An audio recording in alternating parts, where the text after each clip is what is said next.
Hello, leader. We're in our summer series all about life and leadership because it's no longer about work-life balance. That's a myth. Realistically, when you're leading a business and a team with family and community obligations, it's all about work-life integration. So what are we diving into today? How about this? For years, we've been sold two competing stories about women. The first says that if you're ambitious, you'll eventually regret it. The second says that as you age, your influence naturally fades. But when I look around right now, neither of those stories seem true to me. I see women building companies in their 50s and 60s. I see women reinventing themselves after decades in one career. I see women leading teams, raising families and grandchildren, caring for aging parents, writing books, launching businesses, and making some of their most meaningful contributions yet. And perhaps, most importantly, I see women refusing to apologize for any of it.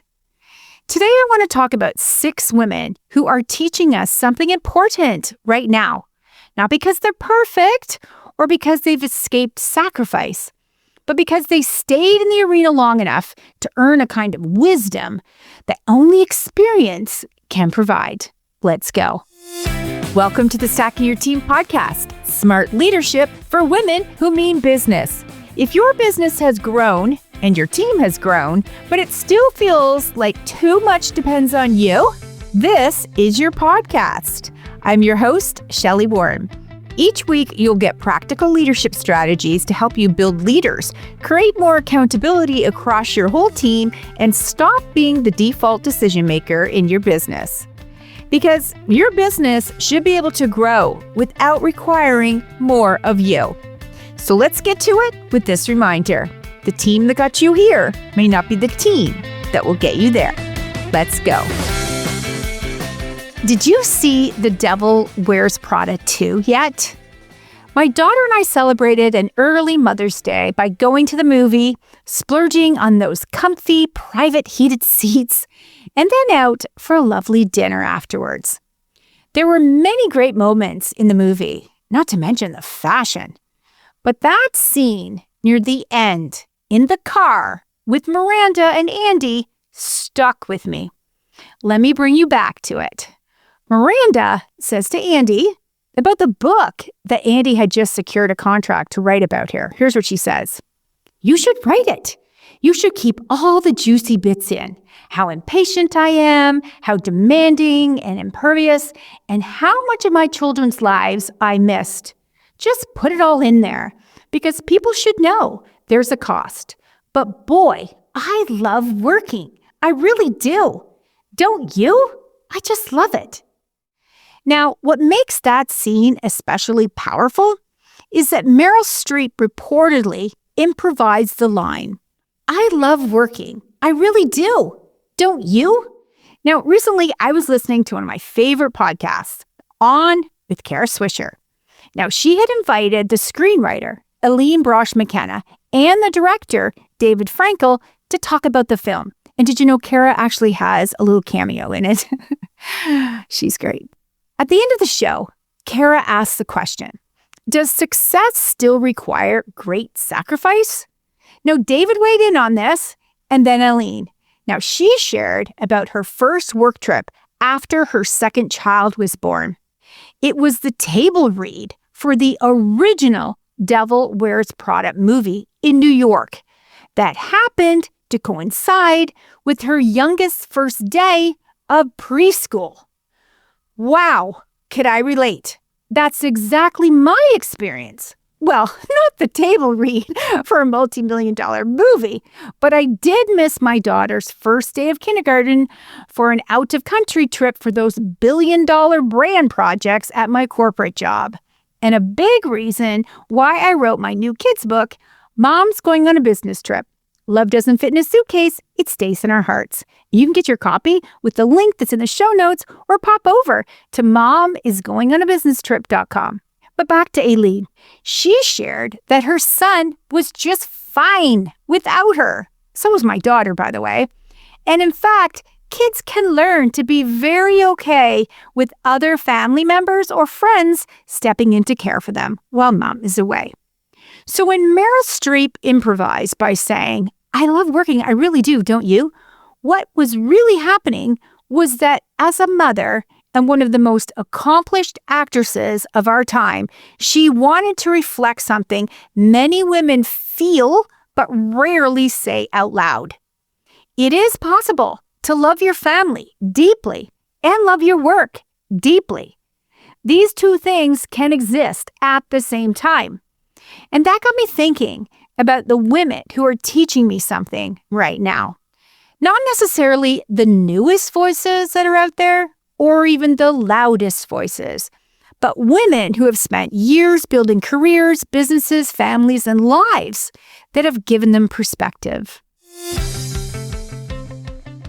Wise woman lesson number 1, Meryl Streep. Now, you likely know her from, of course, The Devil Wears Prada, Mamma Mia, Julie and Julia, Sophie's Choice, Kramer versus Kramer. In fact, she has more Academy Award nominations than any actor in history. What is she teaching us? She's teaching us that you can love your family and love your work. There is a cost to every meaningful choice. There's a cost to building a business, raising children. There's a cost to leadership. There's a cost to staying home. And there's a cost to going back to work. The mature perspective isn't pretending that there isn't a cost. It's recognizing the cost and making peace with your choice. She's also teaching us that you can find love at any time during your life, as seen with her relationship with Martin Short. Here's another one. Wise woman lesson number 2, Arlene Dickinson. Now, you likely know her from The Dragon's Den, Venture Communications, District Venture Capital, her best-selling business books, her latest one titled Reinvention. And she's one of Canada's most respected entrepreneurs. She's also the host of her own podcast and a YouTube show, Arlene is Alone. And of course, she is a Canadian icon. Here's a memorable quote of Arlene's. "Success isn't about avoiding failure, it's about learning from it." Here's what she's teaching us. Experience creates better judgment. One of the things that I admire most about Arlene Dickinson is that she doesn't just represent success. She represents discernment. When you watch her on The Dragon's Den, you quickly realize she's not the loudest dragon. She's often not the most aggressive dragon, but she has the ability to see things that less experienced people miss. Why? Because she's seen hundreds, if not thousands, of businesses. She's seen trends come and go. She's seen founders succeed and fail. She's seen great ideas with terrible execution and ordinary ideas with exceptional execution. That's what experience gives us. Not certainty, but judgment. And there's a difference. Here's wise woman lesson number 3, Martha Stewart. Now, you likely know her from Martha Stewart Living, countless cookbooks, television shows, building a billion-dollar lifestyle brand, becoming the oldest woman to appear solo on the Sports Illustrated swimsuit cover, and also going to jail and then turning that into a rebrand. A memorable moment? At 81 years old, she appeared on the cover of Sports Illustrated, and the world collectively said, "Wait, we're allowed to keep showing up?" Here's what Martha's teaching us. Reinvention doesn't have an expiry date. You know, the assumption that women should become smaller with age is one of the biggest myths we still carry around. But Martha keeps proving otherwise. She's stayed curious. One thing that stands out about Martha's masterclass lessons is how deeply she cares about learning, quality, standards, preparation, and of course, craftsmanship. I just love her masterclass episodes. She doesn't teach shortcuts. She teaches mastery and attention to detail. She teaches that excellence is often found in the little things. And honestly, that's a lesson that many business owners need to hear. We live in a culture obsessed with hacks and tips and tricks. But Martha is obsessed with standards. Not perfectly, but done well. She talks about preparation, planning, and practice, creating experiences for other people by paying attention. And I couldn't help but think about leadership, because great leaders do the same thing. The best leaders I know aren't winging it. They're preparing, anticipating. They're thinking 3 steps ahead. And they're creating an experience for their team and their clients. Wise woman lesson number 4, Jamie Lee Curtis. Now, you likely know her from Halloween, or like the Halloween franchise, Freaky Friday, Everything Everywhere All at Once, The Last Showgirl with Pam Anderson. Geez, I love that movie. And her outspoken stance on aging naturally. Here's a memorable Jamie Lee Curtis quote. "I tried plastic surgery, and it didn't work." She's spoken openly about abandoning the pursuit of looking younger. Here's what she's teaching us. Stop spending energy hiding your age. Imagine what happens when women redirect that energy towards contributing instead, or towards leadership, mentoring, creating, building, and living. She's always been one to make bold moves towards taking on roles that stretch her, go against the grain, and definitely break away from the inevitable comparison to her mother, Janet Leigh. She's her own person, regardless of her famous parents and the family Hollywood legacy. Wise woman lesson number 5, Viola Davis. Now, you likely know her from How to Get Away with Murder, Fences, The Woman King. She's an EGOT winner. She's got an Emmy, a Grammy, an Oscar, and a Tony. Now, Viola first came on my radar in her role as a maid in the movie The Help. I had read that book when it first came out, and then years later, I was so excited to see there was going to be a movie. And she and Emma Stone did not disappoint me. Oh my goodness, what wonderful performances in that movie. Now, here's a memorable Viola quote. "The only thing that separates women of color from anyone else is opportunity." And another one I love, "You have to be the protagonist of your own life." Here's what Viola is teaching us. Confidence often arrives after decades of struggle and growth. Many women believe confidence comes first, but it doesn't. More often than not, confidence is built after surviving hard things. Now, we tend to look at someone like Viola Davis and see confidence. We see the award-winning actress, we hear her powerful speeches, and we see the woman who commands a stage. We see the woman who became the first Black actress to achieve the Triple Crown of acting and later earned the EGOT status. But that's not where her story started.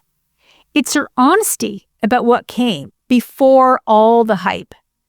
She has spoken openly about poverty, racism, self-doubt, rejection, feeling unseen, and struggling to believe that she even belonged in Hollywood. And I think that's why so many women connect with her. She's teaching us that confidence is something you build over time. And finally, wise woman lesson number 6, Margaret Atwood. Now, you likely know her from The Handmaid's Tale, The Testaments, which is the sequel to The Handmaid's Tale, Elias Grace, or her more than 50 books spanning fiction, poetry, essays, and criticism. She is one of Canada's most celebrated authors, who's continuing to write, publish, speak, and challenge ideas well into her 80s. Here is a memorable Margaret quote. "A word after a word after a word is power." So what is Margaret teaching us?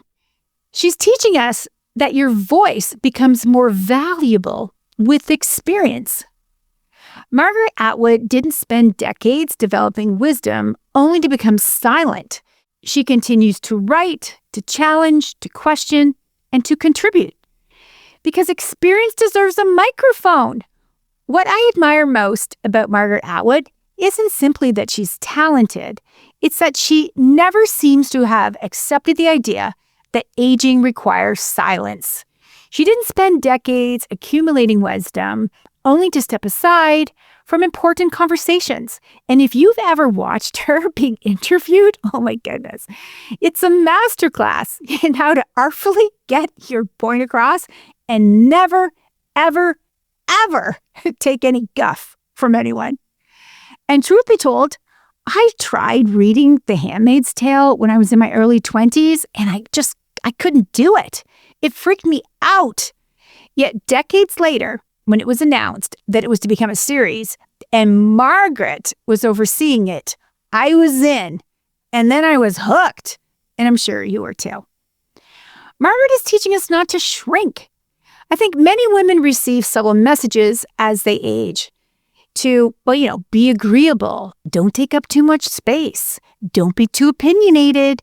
Don't be too ambitious. Don't be too visible. And don't make people uncomfortable. But Margaret Atwood seems entirely uninterested in those instructions. She has spent decades sharing her observations, ideas, and opinions, even when they're unpopular. That's courage. And I think leadership requires a great deal of that. Now, while all of these women are famous, the truth is that some of the women teaching us the most right now are not famous at all. They're women I work with every day. Women who are building businesses, leading teams, raising children, supporting aging parents, navigating health challenges, hiring and developing leaders, making payroll, opening second locations, recovering from setbacks, and continuing to show up. They aren't becoming less valuable with time. They're becoming more valuable because they accumulated perspective, and perspective matters. Now, we talk a lot about ageism, and, it's real. Many women reach a point in their life where they feel overlooked, underestimated, and even invisible. I've definitely felt that way sometimes. But I think there's another story happening. There's a kind of wisdom and a knowing that only experience can provide. Maybe that's the invitation today, to spend a little less time worrying about what we're losing with age and a little more time recognizing what we're gaining. Better judgment, better perspective, better boundaries, better questions, better leadership. Because if these women have taught us anything, it's this: your value doesn't diminish with experience, it compounds. So as I let you go today, I want to encourage you to look for moments in pop culture that showcase wise women. One new movie release that I'm excited about is Practical Magic 2, coming out this fall. Every time I think about that movie, it takes me back to that little ditty, Coconut, when the girls are dancing in the kitchen with their delightfully wise aunts. But there's also other avenues to find wise women in books, articles, platforms, right in your own family, and of course, your own community. Take notice of them. They've got so much to teach us. If you've made it through to the end of this, bravo! That tells me that you're primed to expand your leadership skills. Summer can be the perfect time to strengthen your leadership capacity and elevate the performance of your team. For many service-based businesses, schedules shift during the summer. Client cancellations increase, people delay getting started with you because they want to wait till the fall, and team members often have more space on their calendar for professional development and those deeper conversations that you wanted to host with them, but it was hard to make happen during the busier seasons. So because of that, I'm opening up a limited number of spots for what I'm calling leadership intensive days for people like you, business owners. And I'm opening up a limited number of spots for custom virtual team workshops this summer. These sessions are designed to help you use the slower season strategically so that you can head into the fall with stronger leadership, clearer expectations, and a more capable team. DM me on Instagram or LinkedIn for the details. This is Ellie. Come back next Tuesday. My Mimi will have another episode for you.